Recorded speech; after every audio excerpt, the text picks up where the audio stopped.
Dr. R.J. Rushdoony, RR161B106, discussing books and ideas from the Easy Chair, excellent colloquies on various subjects.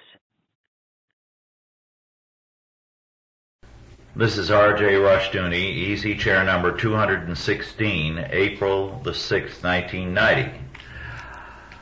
Otto Scott and I are going to discuss books and ideas connected with books, and I'm going to start with one which I think is a good one to begin with in April. It is Ron Luciano, the former Major League umpire, and David Fisher, Remembrance of Swings Past.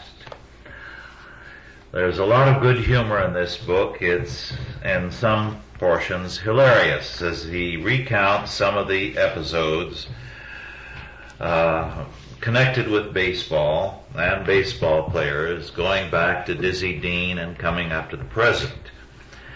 For example, this one.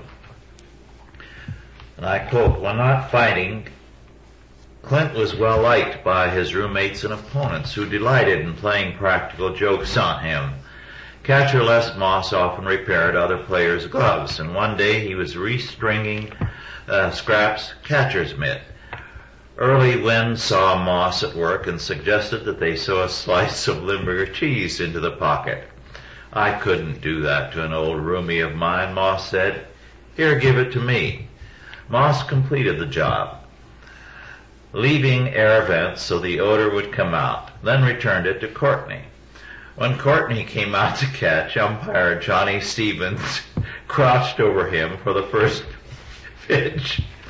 Stevens immediately jumped up and called time. He was gasping for breath, Wynn remembers.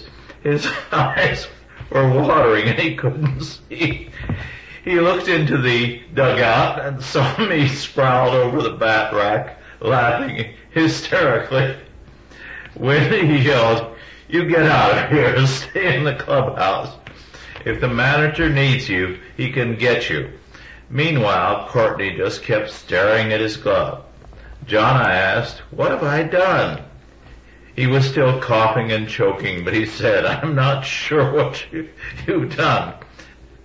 But we've got 9 innings to go, and I don't want you doing it anymore.' I don't know if Courtney ever knew that something was wrong."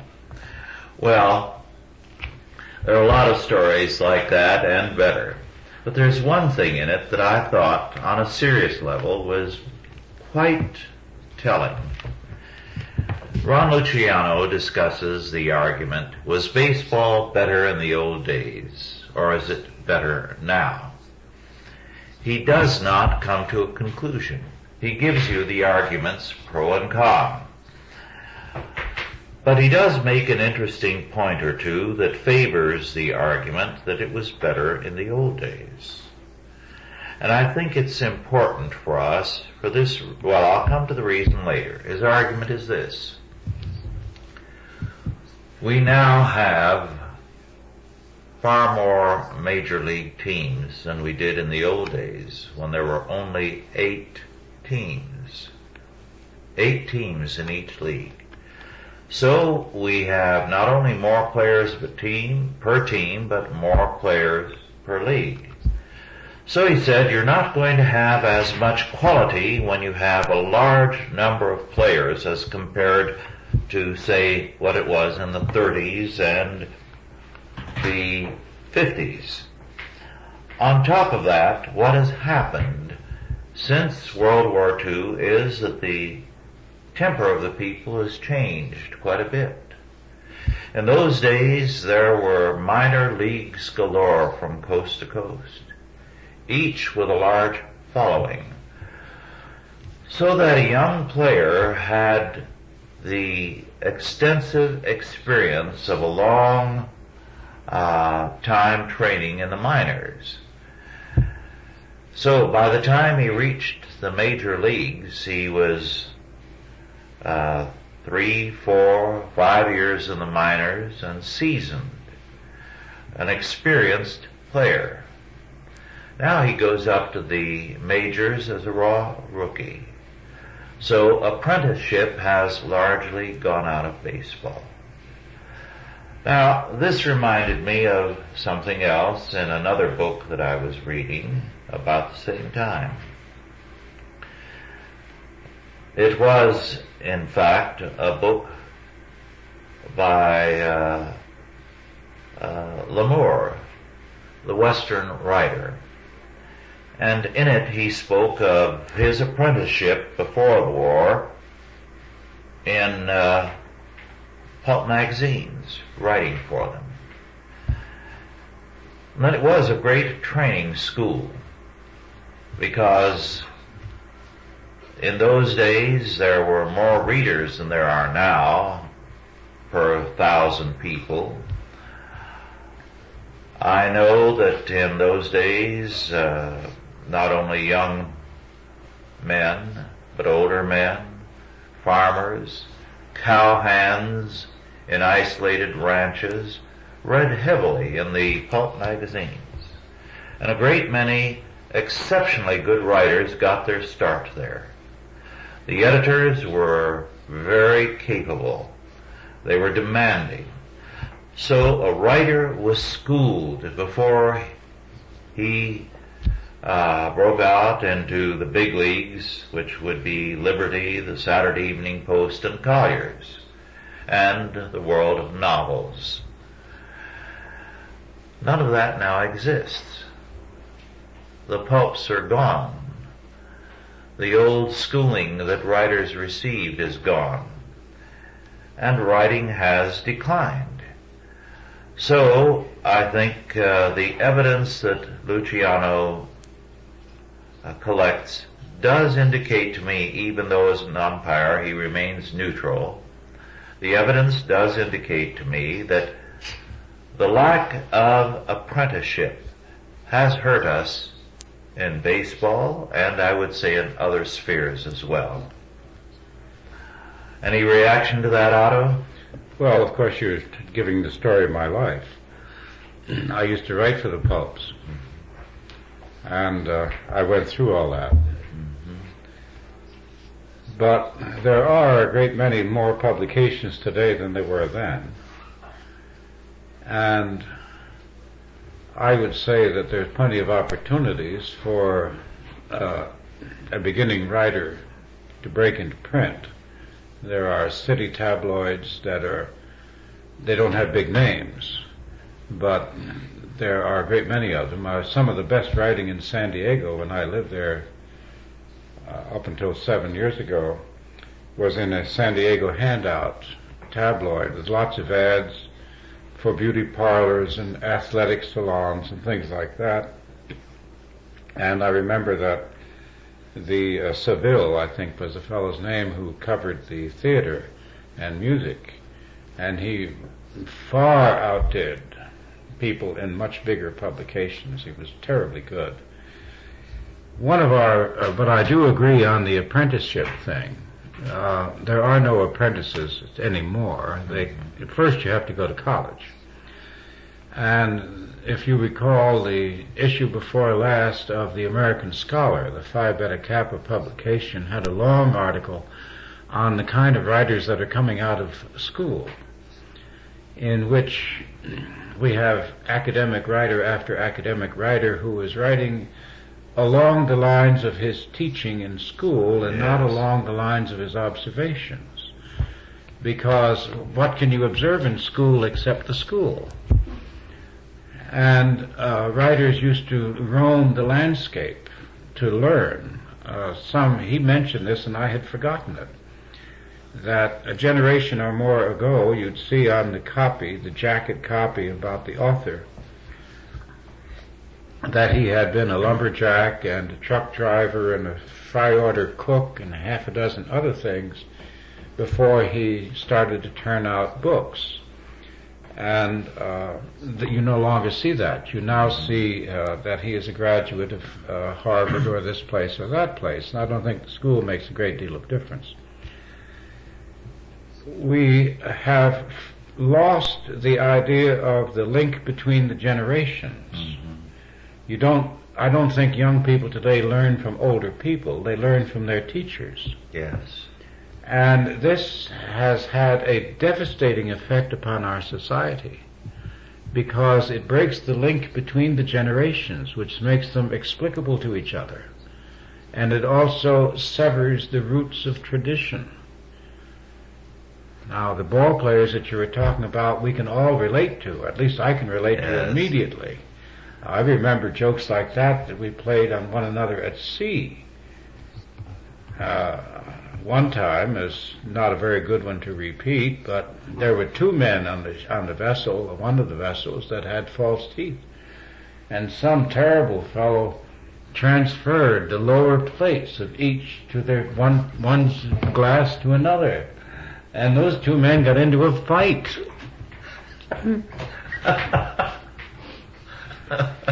Well, that's an interesting point. The practical joking was very commonplace among the older ball players, and it was routine. It's frowned on increasingly. Oh, terribly. Because yes. It's a big business now. It's a big business? And you don't fool around. At least that's the standard. Not that they... Oh, you mean the ball players? Yes. Oh, yes, they get $1 million a minute or whatever. So, that kind of thing is for the bush leaguer. I see. That's interesting. I don't know where they come from now, because I remember many years ago talking to a baseball scout. And that's when they had lots of sandlot and bush league and so forth. And in fact, when I was aboard, we made up our own teams and we played on the brickyard. It was wonderful because the clay gave the ball a good bounce. We had our own umpire and our own team. We selected everybody ourselves. There was no little league. The idea of adults being around would have absolutely killed us. We wouldn't dream of it. But at any rate, this scout, I said, how do you pick him out?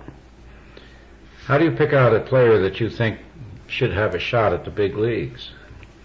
Well, he said, if it's a big game, all the players look good because everybody revs up. He said, I'll follow a team for a couple of weeks or more. I try to find the fellow who revs up for every game, whether there's a big crowd or not, whether the game is important or not. And he said, that's the big league quality. The one who goes all out all the time. And that was very interesting. Yes, very interesting.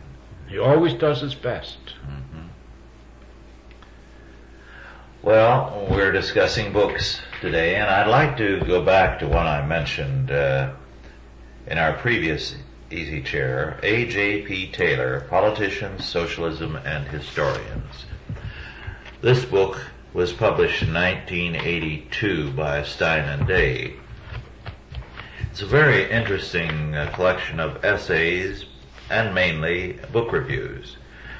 A.J.P. Taylor was an historian at Manchester and then Oxford, whose name became quite widely known after World War II when he wrote The Origins of the Second World War, in which he said blaming Hitler for everything is simply bad history. And he gained a lot of disfavor for that book, but they couldn't go too far on their hostility to him because A.J.P. Taylor was a good socialist, leading member of the Labour Party, and much more. He also has been on the BBC and has written articles for various periodicals and has a lifetime credential, as it were, with the Labour Party. Well, he is a remarkable man because he calls attention to things that you would think are emphases that only a Christian would make. But he emphatically is not.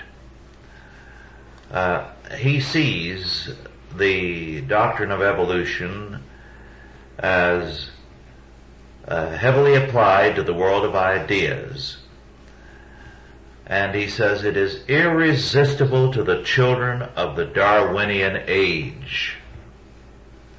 So he said we have a great deal of warping of history, a misconstruction of the past, because we take Darwin's ideas and apply them to history, and there's no relationship. Moreover, he basically feels that British socialism died in 1931. I don't know his rationale for that. Certainly it's been powerful since World War II. Well, Attlee came in long after that. Yes. But in the process of his comments, he says, and I quote, one of the greatest sentences I've read of late, or this year. I quote, once admit that human wickedness and natural hardship are inevitable, and socialism would have no sense, unquote. Well said. Remarkable, coming from a man who is a socialist. Does he know that he's talking about innate depravity? Yes, he knows he's talking about original sin and the fact that this world is a fallen world. So, while he's very cynical about socialism, he doesn't drop it, but he puts his finger on the heart of the issue. When you recognize the depravity of man and the natural hardships that make up life, you cannot be a socialist. Well, no. To be protected from the tests of existence is a ridiculous dream. Then, ironically, his two favorite writers are George Bernard Shaw, whom he writes about with delight, and he speaks of Shaw's superlative quality as the greatest arguer that has ever been born. But he says that Shaw despised humanity, and at the end of his life, I'm quoting, Shaw confessed that he stood for nothing. Despite that, he was a great guy. Yes, he was very fond of him. And he says that though I owe more to Bernard Shaw than to any other single writer, I owe more to H.G. Wells' Outline of History than to any other single book, unquote. And yet he has a devastating critique of that book and of Wells. He says of Wells' novels, each book by Wells begins more or less realistically, usually in rather depressing surroundings, and then the principal character escapes by a miracle, unquote. Quoting again, none of Wells' characters gets out of his difficulties by his own strength. The escape comes from outside. It happens to him. The need for a miracle, even in Wells' apparently realistic novels, was of course much greater in his scientific fantasies, was indeed the essence of them, unquote. And he says of Wells, his imagination took him prisoner. He always wanted a glowing future, but the future of his fantasies often turned out to be most unpleasant. Wells, the thinker and prophet, was the same. He could work miracles, or at any rate, wanted to work them. Wells did not really understand what he was talking about. If he wanted something, he assumed that there was a way in which it would happen. And he goes on to say he was passionately resolved on changing man. Changing him, he thought, biologically. So he looked to science to work the great miracle to change man. He regarded man and society as animals subject to the laws of evolution, and he felt that all he had to do was to point out what was wrong, and then evolution would step in, he says, and put it right. So he was a man who was constantly looking for naturalistic miracles to take place, he says. So he says, and I quote, "If the world state was not coming of itself, what were we to do?" Sometimes Wells implied that there was a superior moral force pulling things the way in which he wanted them to go, and a phrase borrowed from Matthew Arnold, "That's something not ourselves that makes for righteousness." But he soon confessed that God, in his view, is merely another name for his own wishes, unquote. Then he comments, Taylor does, "All experience teaches that if an elite run affairs, they do so in their own interests. And this is perhaps truer of businessmen than of any other so-called elite." Wells became more and more convinced that knowledge would transform the world if only there were enough of it. A little later, he quotes Wells as saying, "The right thing to do," which he has in capital letters, "will be to have a vast ordered encyclopedia of facts and thought for our Bible. A gigantic organization, not only of research and record, of devoted teachers and interpreters, a world church, a world brain, a world will." And Taylor says, "This is the great contemporary delusion at its wildest."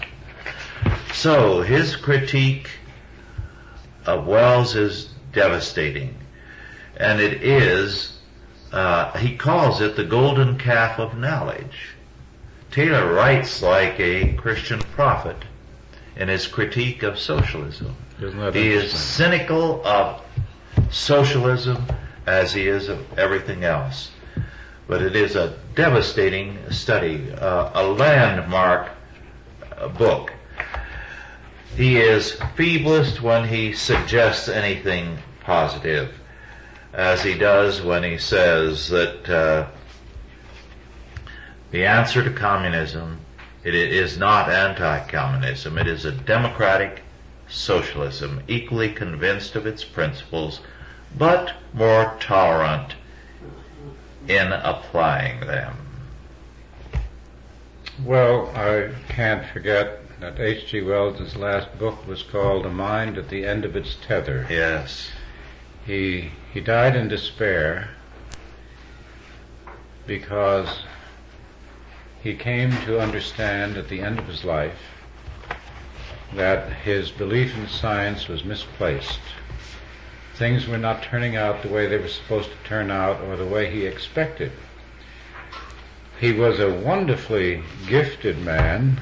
He had genuine imagination.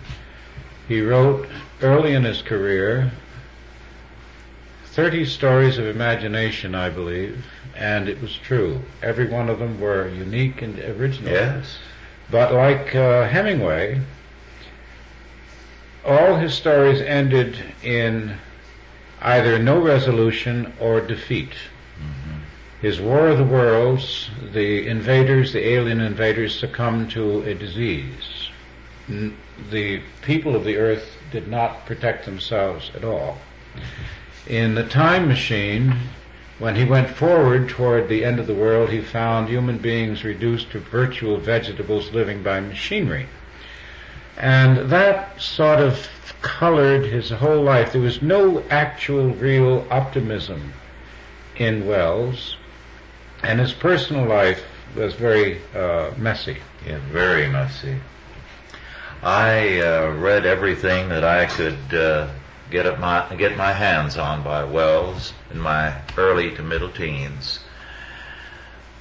I did not read one book which I could not locate on Mr. Polly, I believe. Oh yes, Mr. Polly Goes to War. Yes. Well, and then I did get his autobiography, but I found it so sad. I just browsed through it and put it aside. Well, let's move, if we can, to a non-literary figure who is being covered by two unfinished so far biographies by Robert Caro. The Path to Power by Robert Caro, Random House, 1981. Lyndon Johnson he's writing about. And the book that came out this year by A.A. Knopf, A Different House, Years of Ascent, 1990. That's very unusual for a biographer of Robert Caro's formidable power not to keep the same publisher all the way through a multi-volume biography. So I consider it significant that Random House didn't print the second book. They printed, that was turned over to Knopf. I read The Path to Power, and I read I haven't yet read all the Years of Ascent, but I've read some of the excerpts.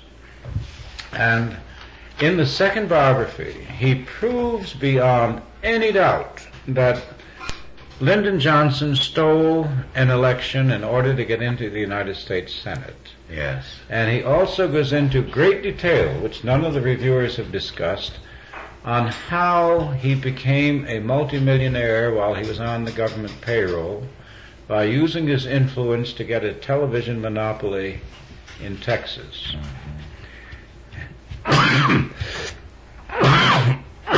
En route to these outstanding situations,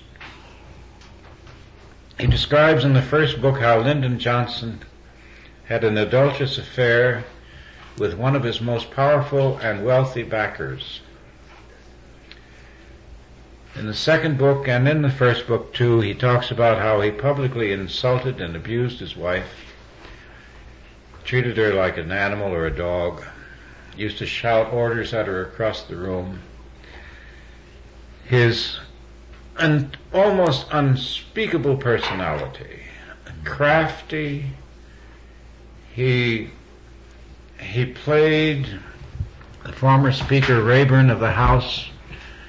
He played son to House's lonesome father, to Rayburn. And in every respect, he is portraying a man that I guess the only word we could use would be evil. An evil man in high power. A president of the United States, and none of the reviewers want to review these books. They are now abusing Robert Caro for having written them. Yes. And I think that every American should read these books because they throw a light on a transitional period in our political history where we moved from men of integrity, at least men that we thought had integrity, like Stevenson, the governor of Texas, was a tremendous person. And in order to overcome the effect of Lyndon Johnson's duplicity, his crookedness, his lack of character, the reviewers are dumping on the men that he defeated. Yes. One reviewer says, well, it may be true that Johnson stole the election. The fact is that Stevenson, the man he stole it from, was a reactionary and Johnson was a progressive person. Yes. It's all right to steal if you steal from our side. You're going to see a similar study when all the Kennedys are dead of that clan. There are people who are collecting data.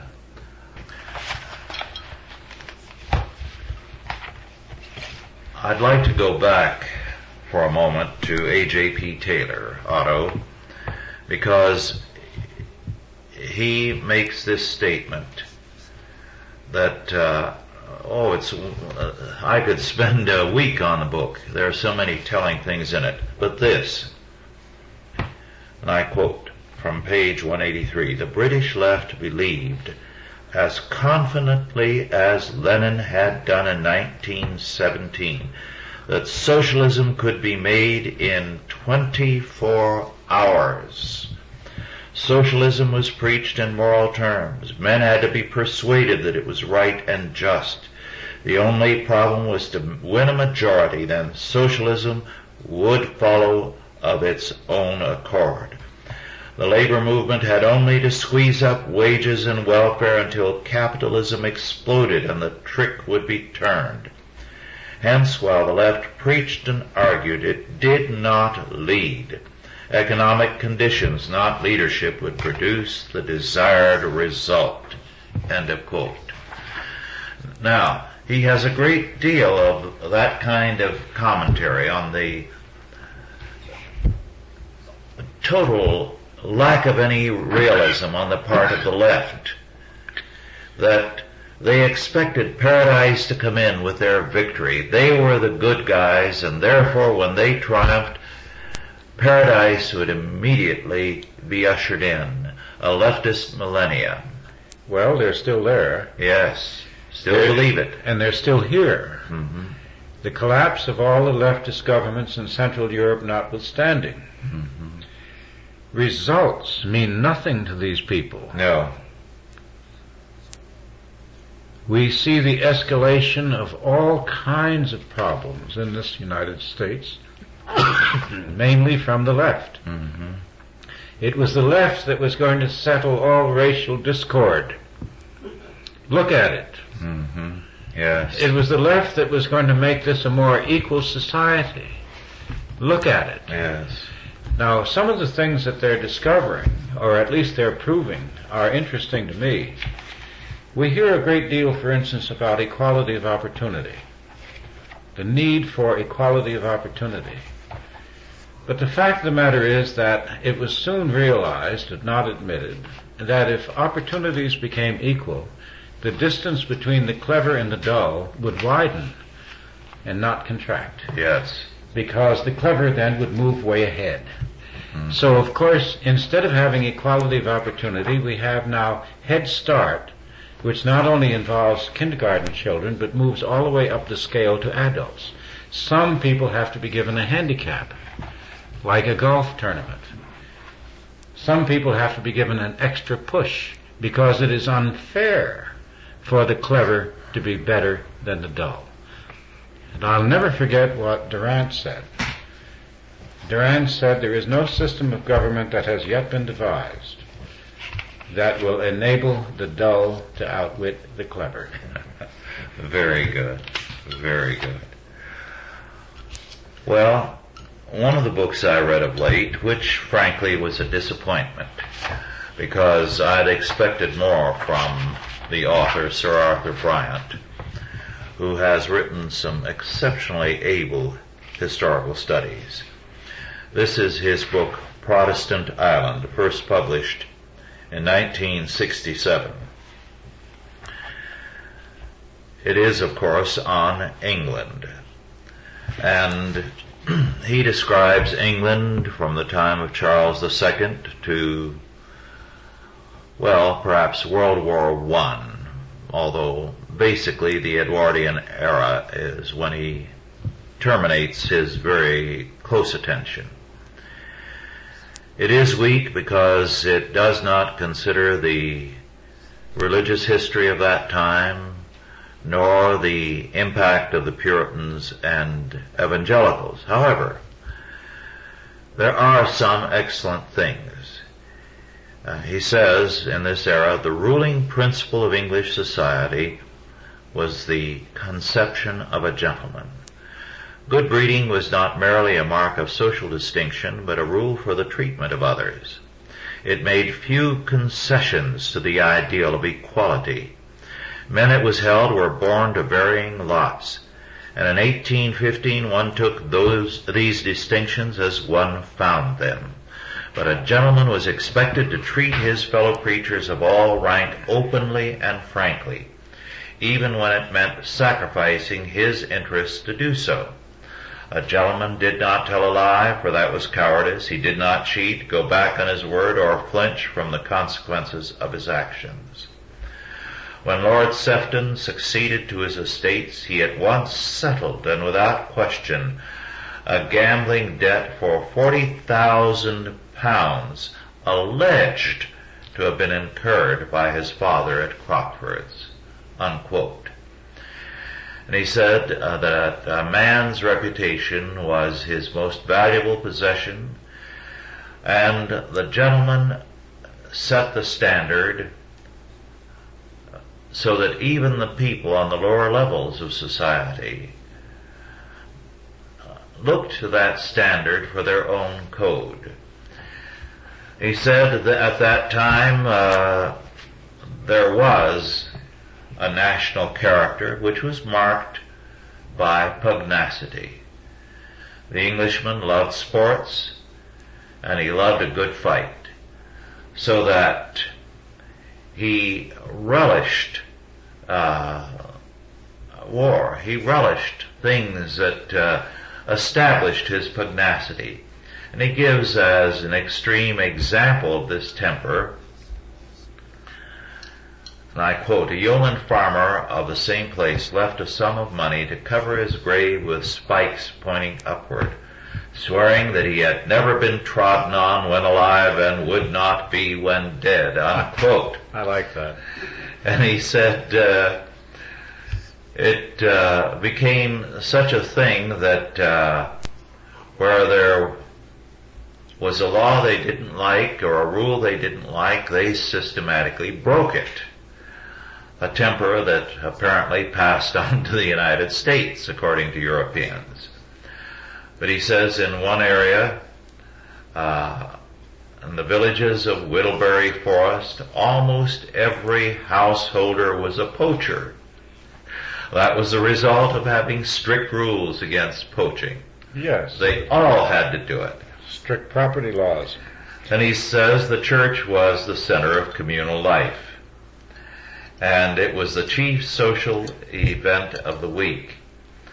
And in those days, he says, the villagers provided the music until the old string and brass choirs were superseded by the newfangled organs and harmoniums.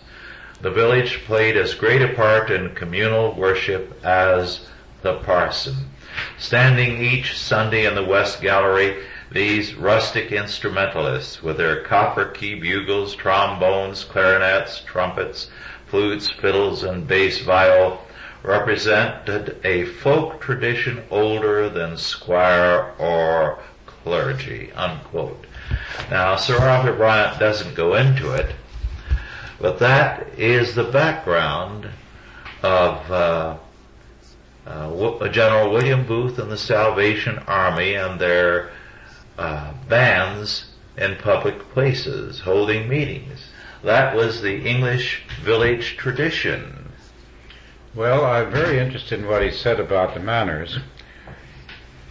I recall that in FDR's generation, my father's generation, that manners, they had excellent manners. Not only do they have very good manners in conversation and dealings with other people, they would listen, they were very courteous and so forth, they would respond to what was said, but they also had a very wide level of acquaintance. I recall that my father introduced me, amongst others, to a shoeshine man in Caracas, as well as the president of the country. He knew everybody, up and down the ladder. And in those days, it was customary for a man to know everybody and to remember their names and to be courteous and ask about their wife and their kids and so forth. This was not a salesman's thing. Yes. It was simply a part of common courtesy. Yes. Now we can't do that anymore. In the first place, we're separated by ethnic descent, by race, by class, to an extent that the United States has never before been separated. If you try to strike up a conversation with somebody who is of a different group than your own or a different class than your own, you'll be met with suspicion and resentment and hostility. Manners have virtually disappeared. I only encounter really decent manners when I'm spending money in a store, not always there. Because in New York, they count the change and throw it on the floor, count it to themselves and throw it on the counter. And the doctor's office, the dental office, and so forth, the little girl calls me Otto. We used to call our servants by the first name. And it's simply a change of style. It doesn't mean what it once meant. I mean, it's being friendly and they're trying to get along with you and so forth. But manners in the United States have become conspicuously lacking. Yes. And you lack the standard that he's referring to. Yes. You mentioned ethnic conflict today. Up until the early 20s, a high percentage of the people of the United States were foreign-born and had been since the end of the War of Independence. We were a nation of immigrants. Now, one of the things that you hear about very often and read about is the conflict in those years between various groups and some newer immigrants settling in their area. So a great deal is made of the fact how bad we were then. But what they do not say is how many people went out of their way to welcome the newcomers, whatever their background, to invite them to groups or to create organizations that would minister to their needs. But Christians were setting up schools, they were setting up housekeeping classes for these foreign women, job training for the men, and a wide variety of things so that they had a sense of community. So while there were conflicts, there were also close associations such as we have not seen in recent years. Well, don't forget, most of the immigrants are Christian. Yes. Now we have Hindus, Buddhists, Mohammedans, African tribesmen. A few years ago in Washington, African tribesmen were dominating the taxicab business. They had scars on their cheeks and so forth. They did a good job, but they were never sure whether they knew where you wanted to go, though. But I wasn't sure. I wouldn't want to get into a fight with any of them. But the English are discovering what we have already discovered, that when you bring in people from totally different cultures, the problem of getting along becomes exacerbated because, as you so often point out, our standards are based upon religious values. And when you have a different religion, then you have a different value system. And then, of course, there is the constant propaganda by the schools, which have outlawed Christianity, and which have practically made a profession out of denigrating American and European history. Mm-hmm. So that now I see hostile looks from people whom I've never known before, never seen before, total strangers, who feel in some way that they are being oppressed because of events that occurred in the past in some other part of the world. Yes. So I think this is true also of Sir Brian's book. His book is obviously not au courant, because England is turning into a multiracial, multi-ethnic country. The England that he's discussing no longer exists. Yeah. Interesting. Yes. Did you want to get on to another book now? Yes, I do. There is a book called The Rise and Fall of Great Powers by Paul Kennedy. Oh, yes. Random House, New York, 1987.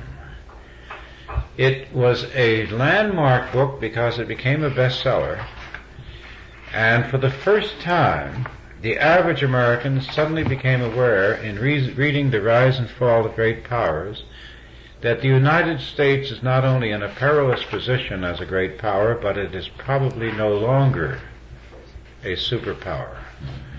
Now, Dr. Kennedy is a professor because he sort of soft pedals this at the end of the book. He doesn't want to say that. He wants to say that we are still a superpower, and he talks about some of our military hardware and technological inventions and so forth. But the fact of the matter, in my opinion, is that we are not any longer a superpower. We have lost military supremacy to the Soviet Union, and we have lost financial supremacy to Japan. Mm-hmm. We have lost technological supremacy to both Western Germany and to Japan. Yes. We are a great power, but we are not a superpower. Mm-hmm. We are not in charge of the world, although we thought we were, and we can no longer afford any foreign aid at all. We should start taking care of our own poor people, yes, instead of supporting Egypt, Israel, and countries around the world. There is no reason in the world for the American people to work as hard as they do in order to support the peoples of another nation. Mm-hmm. And it's about time that we faced up to the fact that we cannot afford to continue an international dole. Other countries will have to stand or survive on their own feet. Mm-hmm. And I do think that there is much to be said for not being a superpower. For one thing, we should get rid of the responsibility. For another thing, we should take care of ourselves. And I think that to be a great power, but not necessarily the great power, would relieve us of responsibilities that we're not capable of supporting. Yes. We don't have the leaders. We don't have the intellectual class.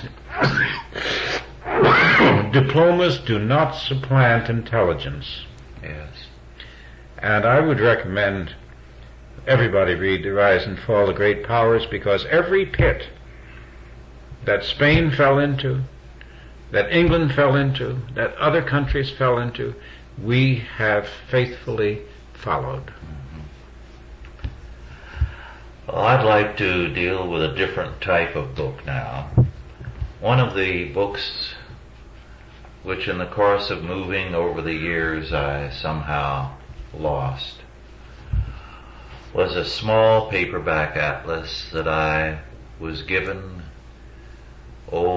in the early 20s as a boy.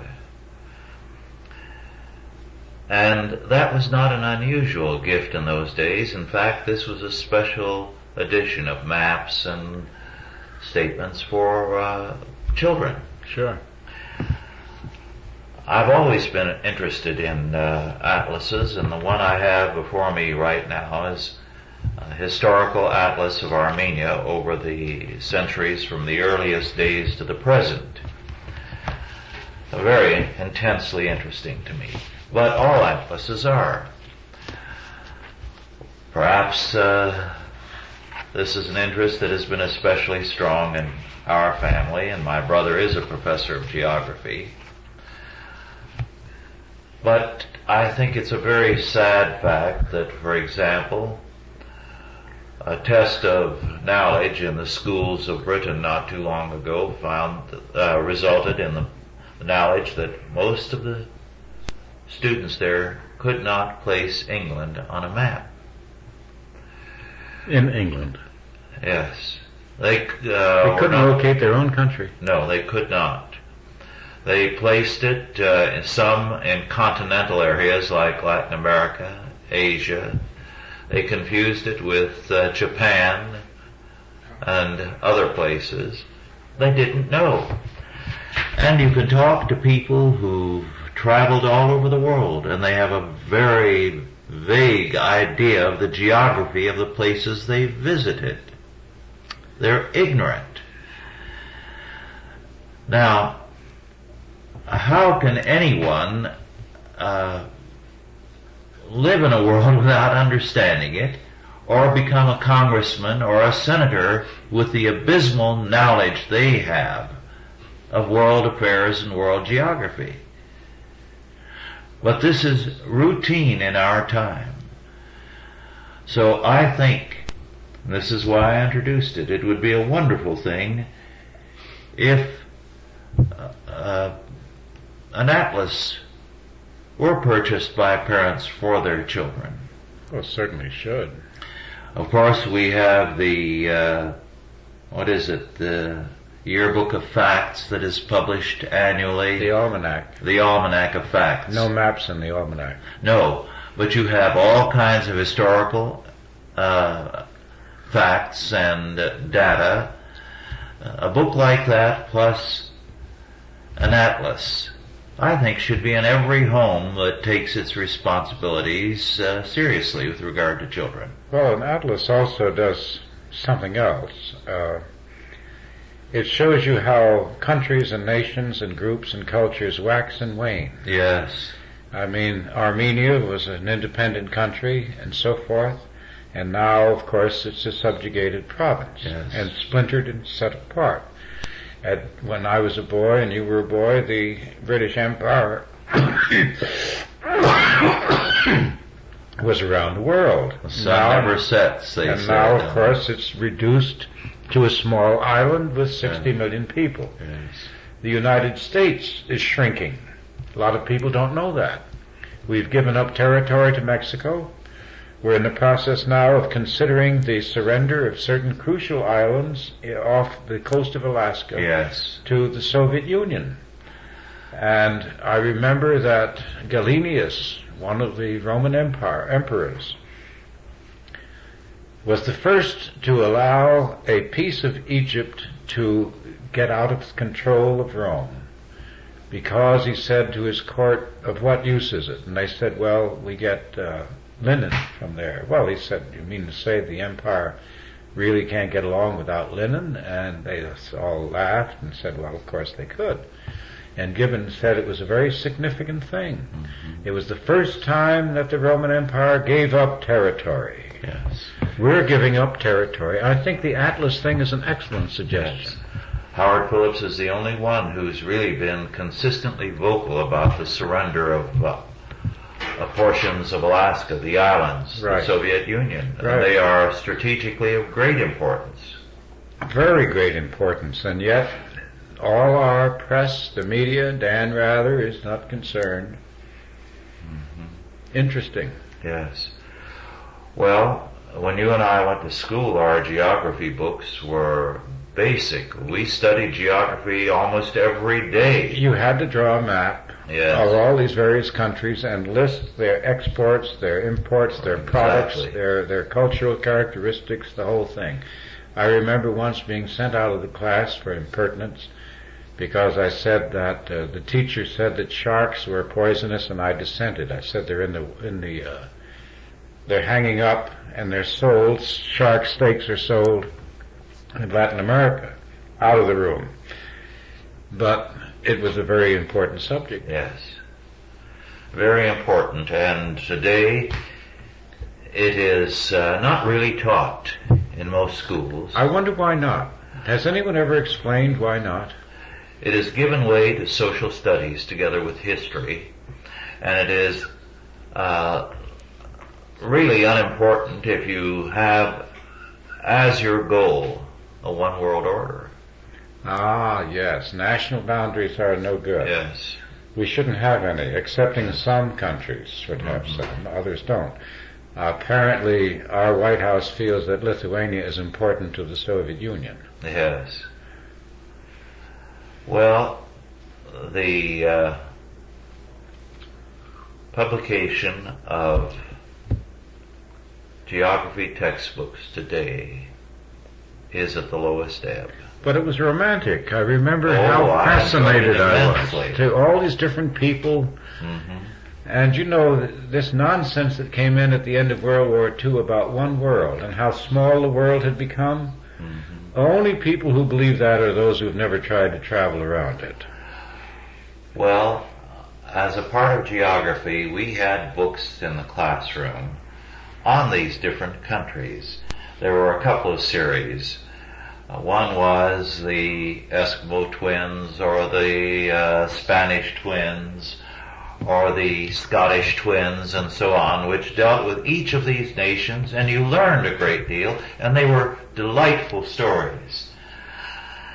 Another was a series When I Was a Boy In, and someone who had grown up, let us say, in Germany, or in Russia, or in Armenia, because there was one for Armenia, When I Was a Boy in Armenia, and so on, wrote about their experiences as a boy. These were carefully done so that you learn something about the culture of a country.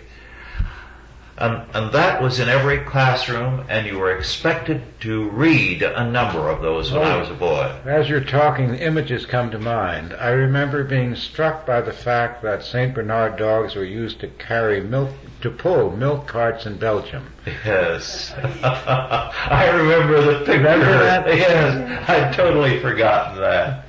And I learned about the Walloons and the Fleming people and so on. Very, very wonderful subject it was. And it made you feel warm toward people in different parts of the world. Yes. Now we hear about the governments, not about the people. Yes. It's like the International Bank lends money to governments and not to people. Well, occasionally you'd have a teacher who would round up somebody from, say, Sweden or Portugal, who was in the neighborhood, to come in and talk to the students. And that was a great treat. Sure. But the ignorance of geography today is abysmal. Well, they've flattened out the imagination, too. Films do not do it. No. When you see a film, it's a sort of a self-fulfilling experience. That's the end of that. Yes. And when you got it from books and descriptions, your imagination was free to visualize it. Yes. Well, our time is almost over. I've particularly enjoyed this, Otto, rambling through books and ideas and recalling student days way back in the 20s. Thank you all for listening, and God bless you. Authorized by the Chalcedon Foundation. Archived by the Mount Olive Tape Library. Digitized by ChristRules.com.